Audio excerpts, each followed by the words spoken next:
Mr. Chairman, I'd like to reintroduce Michael Sanderson. Thank you. Howdy again.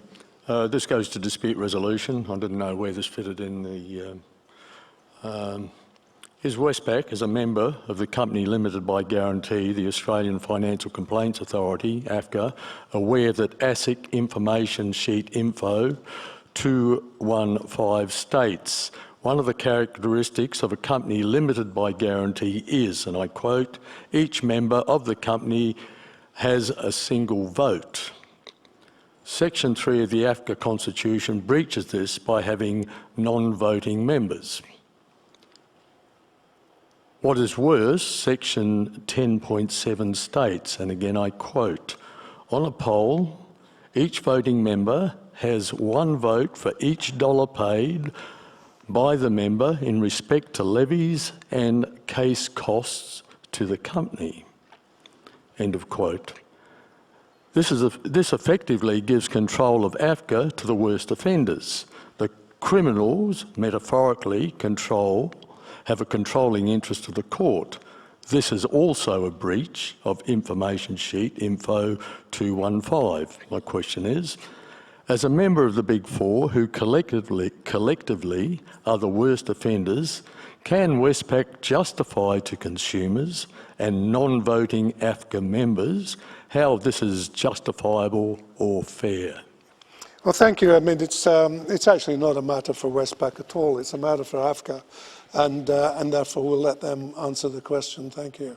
You're a member of, as I said, and you have a disproportionate voting power in there. I just want one more, and this is me. Yeah.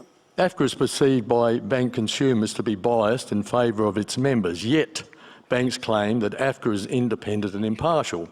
Just some examples. A former AFCA case member, we'll call RC, worked for NAB for over 29 years before working for AFCA for just 2 years, and then took up a position with Bankwest. Just prior to leaving AFCA, RC found in favour of Bankwest as a case manager.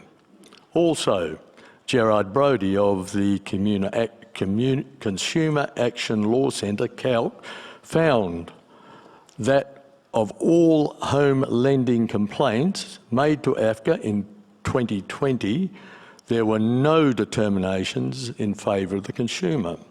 Also, in March this year, an AFCA ruling was overturned by the New South Wales Supreme Court due to, and I quote, the absence of impartiality and independence. I personally know, as a complainant and an ex-AFCA member, that AFCA is biased to the point of corruption.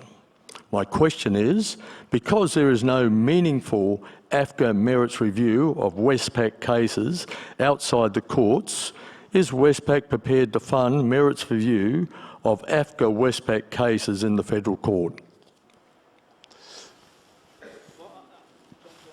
Well, I think there's a lot in that question. We need an independent, it used to be the Banking Ombudsman, it's now AFCA. We've got to get AFCA working.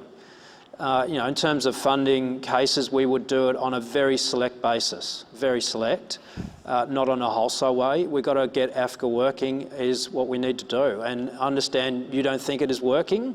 I don't think I know it. Well, fair enough. And so we need to solve that issue. Well, again, I'll just push on to that. I spent the last week in Parliament, last week of sittings, and I've been pushing the issue as I see it is there is no equality of arms within the legal system for consumers, be they right or be they wrong. I'm not suggesting that banks don't have a legitimate case in relation to some consumers, but when an impecunious consumer is faced with the court system, most have no idea what the real issues of their case are. I know when I first entered that forum some 9 years ago, I didn't know what an affidavit was. I do now. We've been pushing the concept of a financial services law force, where when a bank takes a consumer to court, they're required to make a contribution to a central body which is the law force, equivalent to their internal and external legal costs. And that force will use the community legal aid centres as their people on the ground to represent and do the, I suppose, the donkey work in relation to that case.